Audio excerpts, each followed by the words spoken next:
Welcome to Diverse Dialogues from IELTS USA.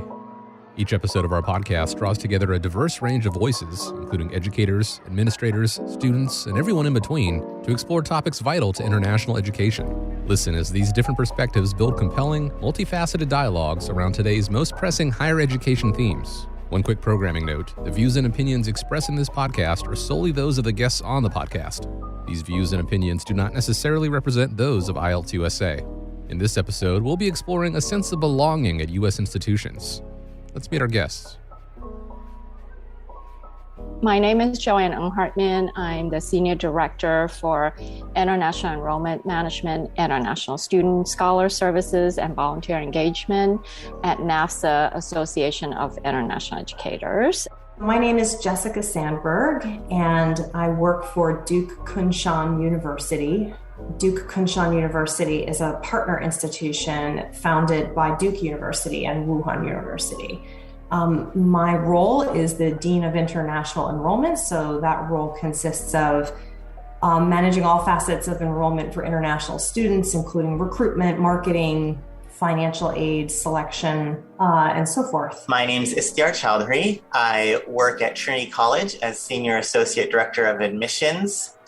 In some of my other roles, I'm also VP for Diversity, Equity, and Inclusion for International ACAC. I also coordinate some of the DEI initiatives within the admissions office here at Trinity. So alongside that, I oversee international admissions for Trinity. I've been doing international admissions the entirety of my career, which is about 9.5 years now in admissions. My name is Sarita Rebulagata. I just finished my PhD in Higher Education Leadership Management and Policy, and have a master's from the same university in communication. I'm currently working as an associate director for Enrich Learning, which focuses on after-school enrichment of K-12 students. IELTS believes a community where international students are integrated into the learning process and social environment benefits everyone. It's well known that international students make extraordinary contributions to academic, cultural, scientific, and economic endeavors in the United States. But research also shows that when students from majority groups are exposed to individuals who are different from themselves, it can support cognitive growth, awareness of implicit bias, and create more inclusive societies. Being prepared for meaningful cross-cultural experience and communication is a core component of creating inclusive learning and social environments where all feel equally welcome and engaged. This foundation overlaps with individual needs, like managing mental and physical health and safety, support for traditionally marginalized and underrepresented groups, and cultivating avenues for student professional development and job opportunities where outcomes are measured far beyond the classroom. Many educational institutions are currently examining the international student experience as part of the wider hot-button issue of inclusion. IELTS wants to know, what does an inclusive organization look like, and how does an organization foster and grow a sense of belonging, which is vital for everyone invested in these efforts? I immigrated from India, South India to be specific, to do my master's at a university in New Jersey. And I've been with that university after my master's to pursue my PhD. And I just got my PhD in Higher Education Leadership Management and Policy. And my dissertation was about Indian female graduate students and their experiences in American higher education. Sarita's studies and research at Seton Hall University have provided her with a unique perspective. She joined the on-campus chapter of the National Coalition Building Institute and was trained in diversity leadership, leading several diversity and inclusion workshops for administrators, faculty, clubs on campus, and particularly incoming freshmen. Sarita's knowledge of the challenges that international students face is gathered from these experiences and the research she conducted for her dissertation. A little bit more about my background is that I also worked in educational opportunity program as a GA, where I got to really understand the issues that minorities face here in American higher education. You know, minority students, particularly Black and Hispanic students, face here in American higher education. And then I went on to work as an adjunct faculty in the Department of Communication, where I was able to really understand student population in general, you know, as an entirety, and learn that all of these students who come to the campus have never been in a multicultural environment before. before coming to the campus. They've always been in their own communities where either it's largely, their ethnic background. And when they come to a university, they do not know how to really respond to the diversity, or they do not really understand how to. With that said, what can institutions do to help their international students feel welcome and included? Intentionality and ideas. Many schools do this already, but it's just having strategy and intentionality. One very common one is shared residence halls, right? Where international students are partnered with domestic students and they live together.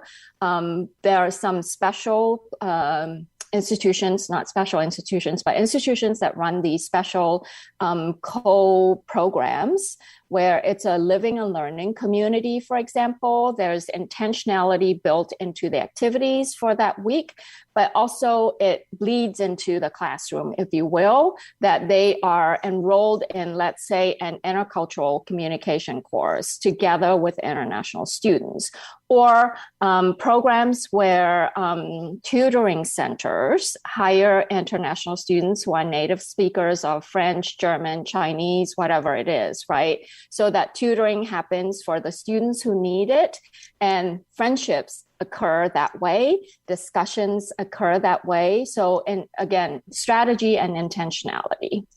There's different stages, I think, of making students feel welcome, right? The first is through the admissions process, making them feel like we are attentive to their needs in the admissions process and not just foisting an American admissions process onto them, right? I think a big challenge that international students have is trying to adapt, trying to get the documents, trying to have their teachers and, counselors, principals sort of fulfill our American requirements. So that flexibility, meeting students where they are in the middle, compromising in the process, I think is really important.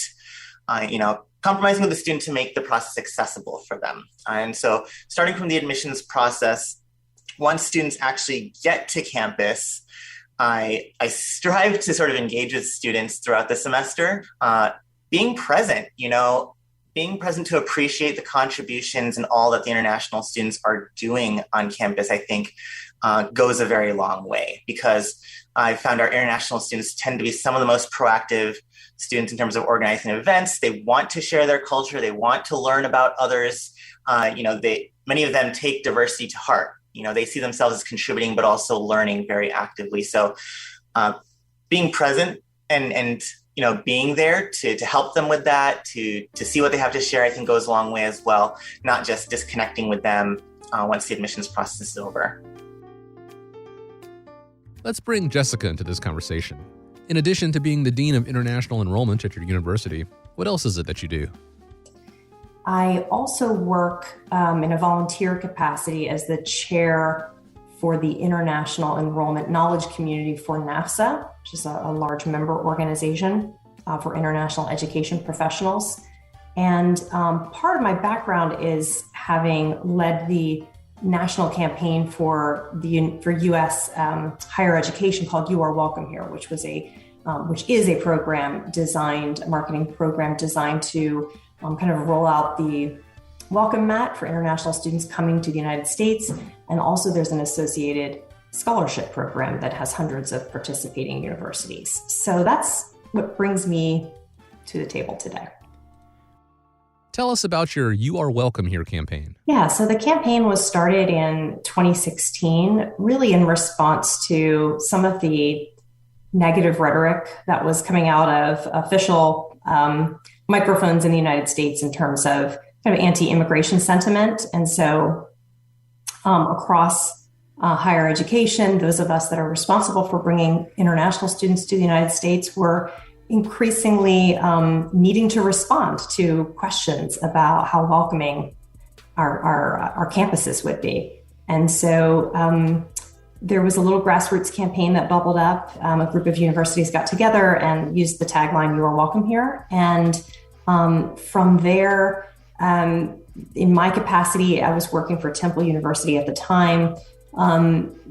We just started to spread the word about this campaign and really tried to promote use of the hashtag and also development of similar videos, which really featured members of the campus communities welcoming international students, just expressing their desire for having international students on campus, maybe expressing how they personally benefited. And it was important that those videos showcased not just international education administrators like me, but classmates, teachers, grounds workers, people in the cafeteria, just really expressing the impact, the breadth of the impact on those communities. And in some cases, really the towns as well. Some of those videos featured mayors and governors and coffee shop workers who supported the greater campus community. You can find those videos on YouTube. Here's a sample as to what one of Temple's You Are Welcome Here videos sounds like. Hi, I'm Jim Kenney, the mayor of Philadelphia, where America was founded. We are a city of diverse, multicultural neighborhoods, rich history and vibrant culture. Please join us in the city of brotherly love. No matter what you heard, you are welcome here. You are welcome here. I'm Anwar, class of 2016 at Ahlan wa Sahlan bil Jamia. You are welcome here. Yokoso. I'm Sheila, class of 1991, and you are welcome here. So that's how it was originally given life. It has since grown. Again, there are hundreds and hundreds of participating universities that use this phrasing in their materials. And then the scholarship program was born in 2018, running under that same tagline. And that's a way for institutions, again, to kind of promote, put their money where their mouth is, I suppose, in the spirit of that same welcome. It's easy just to say, I want to be inclusive. I want to be more diverse. But it comes with, again, going back to the word intention and intentionality and a strategy of how you go about doing that. The importance is really about, I strongly believe this personally, but also in the work I do at my association, that in order to have more peace, more justice, people have to learn from each other. And in their survey, especially after, during the pandemic of potential students who are seeking to study abroad from their home country, they want to make the world a better place. That's a quote from one of the surveys that I have looked at, where they really, truly want to think about those voices and how they can build a better future for themselves. That's why we're also seeing a lot of student activism, be it in climate, be it in, social justice. Students feel like they are a part of this global society. And so giving them voices and at the same time, within your own campus, training, providing support, having conversations around diversity and inclusion is a must. Schools that don't address that is only going to start out behind from other schools that are doing it very well and continuously and consistently with intentionality host programs, discussions, events, support services, and have a strategy behind that. I think, to me, again, to build that better future for the students. One university, actually it was the International Students Association, particularly the Indian Students Association, that ran these buses from the airport to pick up international students to bring them back on campus. That one student said, just looking at that banner where she said the university welcomes, students from India, students from China. So that made her feel so much more welcome. And she saw that at the airport. It immediately created that sense of belonging right from there, right from when she got off that plane at the airport. And not many universities do that. And most of the universities that do that are this is done by Indian students or international students by themselves, but it should be a university institution-wide effort to start from there and even start before they come into the country. Giving them information and tools on what they would need once they come here is also very important. Coming up, we're going to talk about what some schools are doing right when it comes to cultivating a sense of belonging among international students and what improvements need to be made.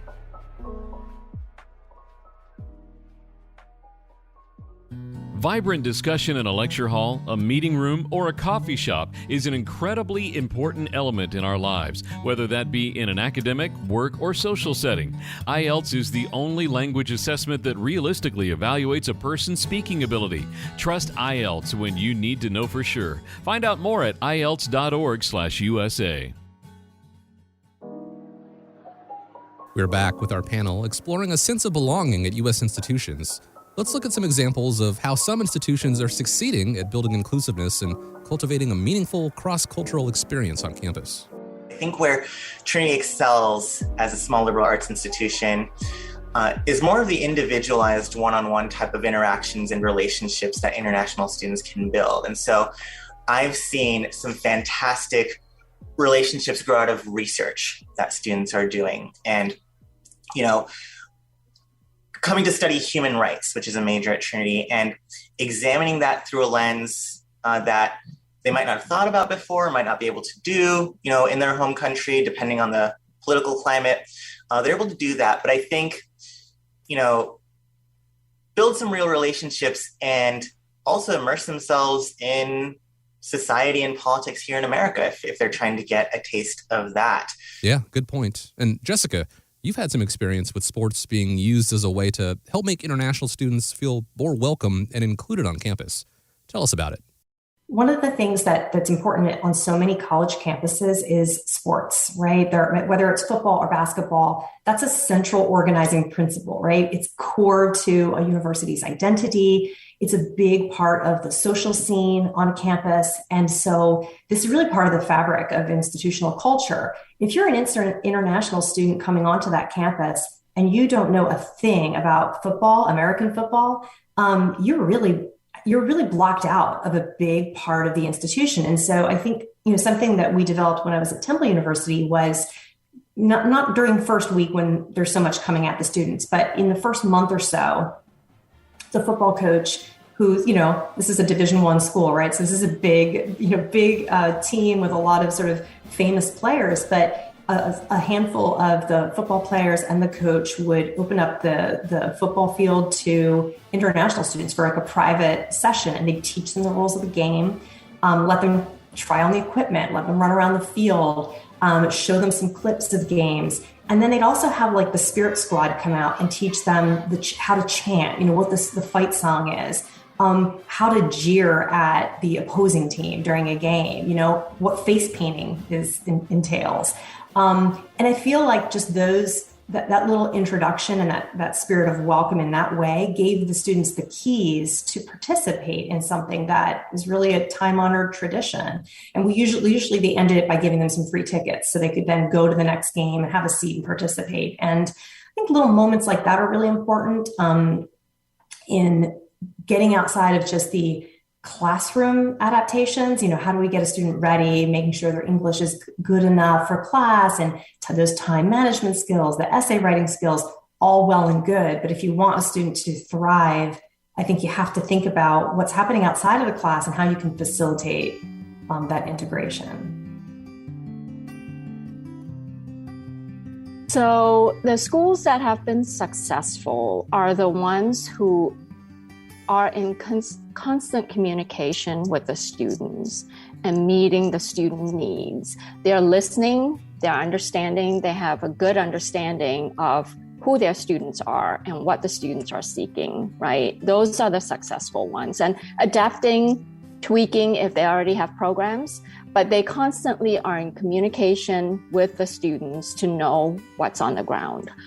The ones that have faced challenges, I would say, are probably, as far as the campaign is concerned, many times international students look for, let's say, the big 50 schools, the most well-known schools, and then they sort of fail to look at, smaller institutions, regional institutions, for example, that can provide that rich experience as well, but they're not aware of it only because of the way media and the news report on things, just like, you see New York and California as the representing the US, right? Students overlook what is not highlighted to them.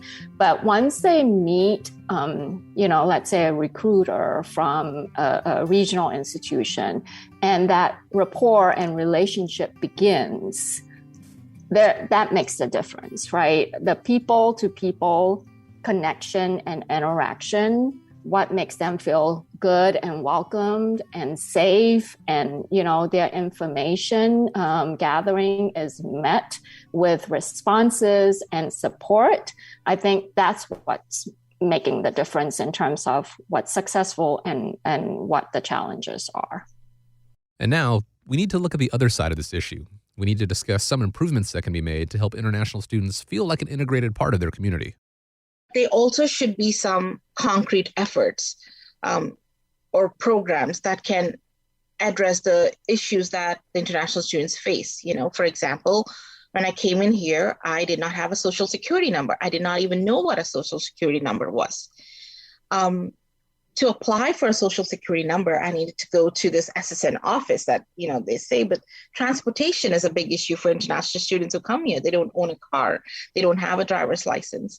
And then to get a phone, you need a social security number. So it's crazy. Like, you don't have credit. You can't buy a phone, unless you have some kind of a credit card, but you cannot get a credit card or a bank card unless you have a social security number. So this is all too much to deal with right when you come to the country. Especially, you're also dealing with other transition issues, being away from your family, the stress of getting to know the academic environment, courses, your assignments, and all of these things are already creating some stress. And on top of that, the lifestyle issues where you have to figure out, things about food. So all of this can really compound the stress that international students face. So having a place on campus where it makes it easier for them to navigate these things, I think is more important as well. Having programs to welcome students is great, but having other, administrators or staff being aware of these issues where they can help international students deal with them to mitigate the transition stress that they face is also, I think, highly important. Yeah, I think when it comes to serving international students better, as a whole, American institutions have a couple areas to work on.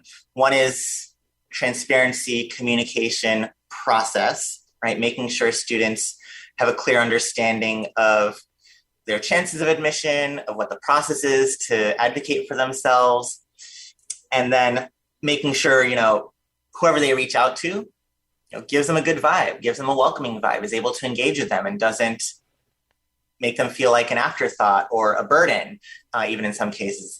I've heard many times from some people in the field of how much extra work international students are because of their extra questions and the time needed to address those concerns. But we have to really understand that almost every international student is coming from a first generation type of background if you look at it from the lens of their parents not having gone through this process of US admissions. But the biggest thing I would say that I try to advocate for is making our processes more flexible and adapting to what the rest of the world does instead of imposing our system, forcing students to conform to our admissions processes and systems, and then saying it's our way or the highway.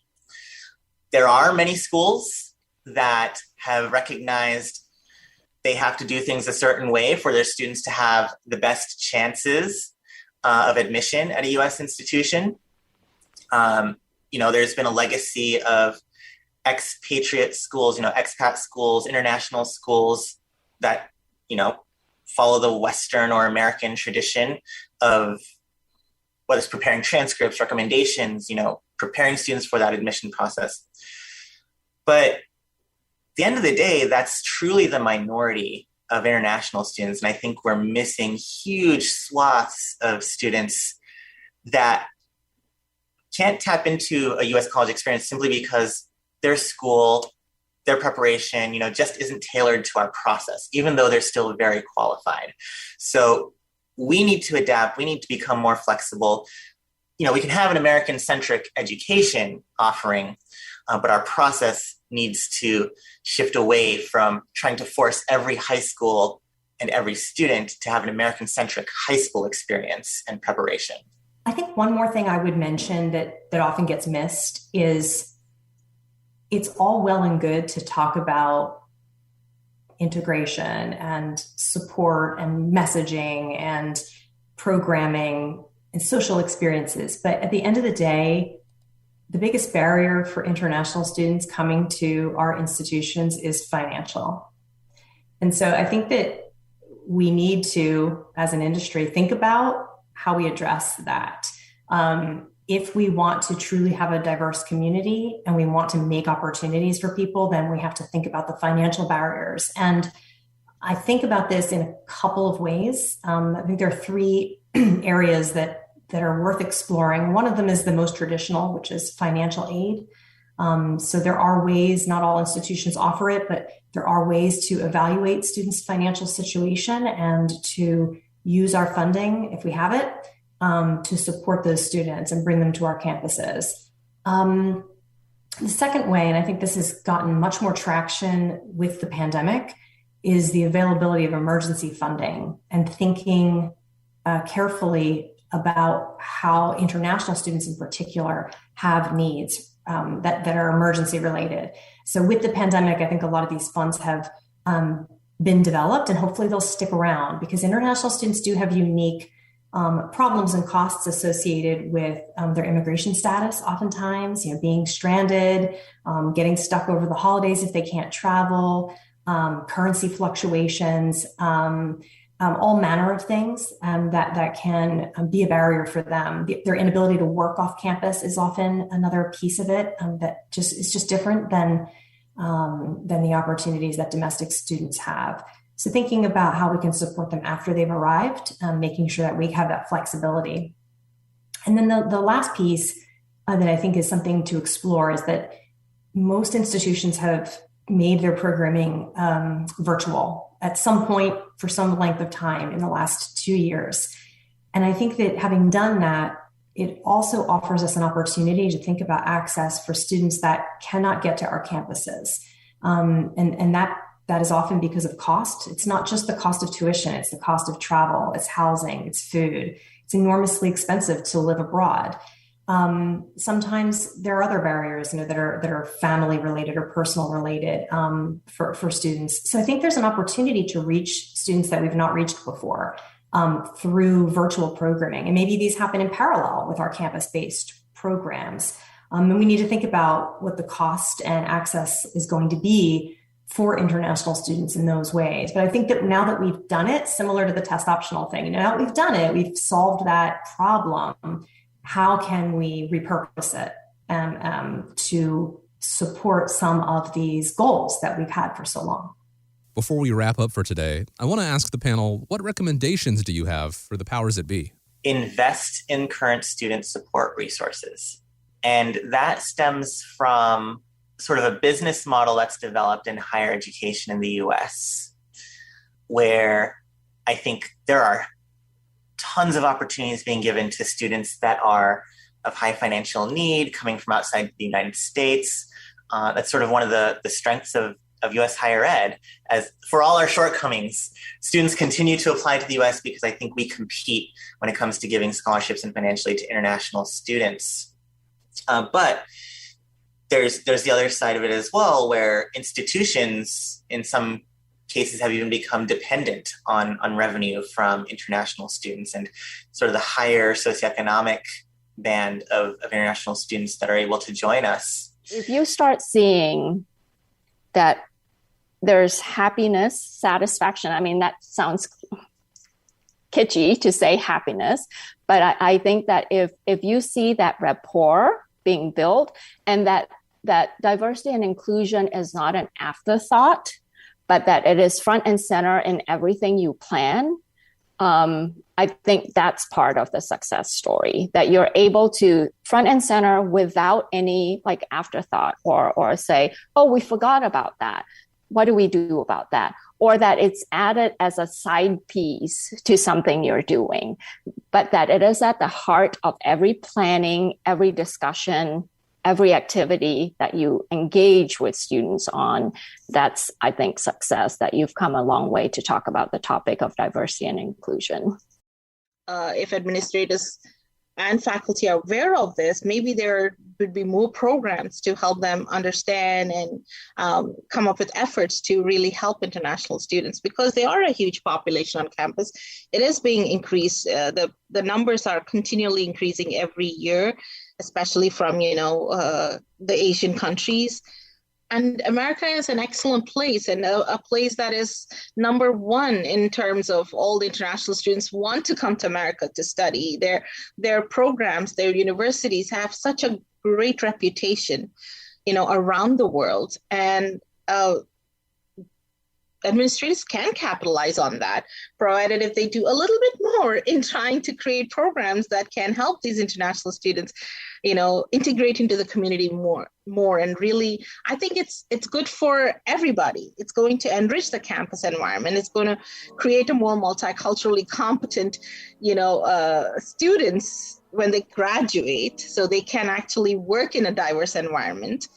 I think that the biggest thing I wish would change is that those funds, regardless of how a college's business model works and depends on international students, I would love to see those funds always channeled back into supporting international students in some way, shape, or form. Because, a decade ago, it wasn't as good as it is now. It was sort of like bring in the international students, let them find their own way.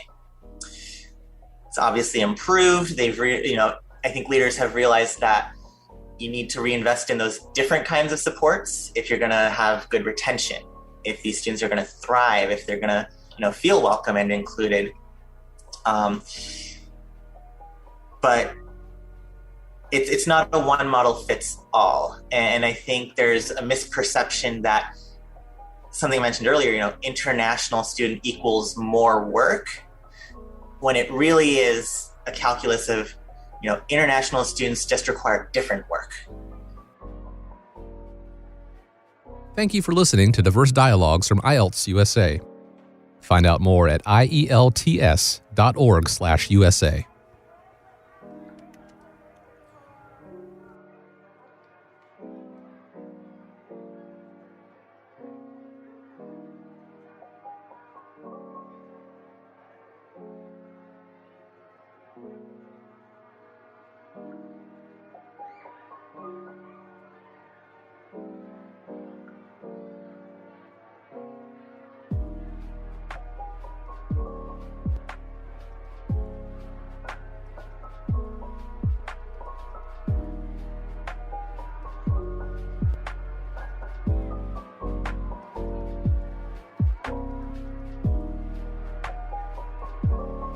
This podcast is a production of BG Ad Group. Darren Sutherland, Executive Producer. Jeremy Powell, Creative Director. Jacob Sutherland, Director. Producers Jason Gentarola and Matt Golden. And Kezia May, Copywriter. All rights reserved.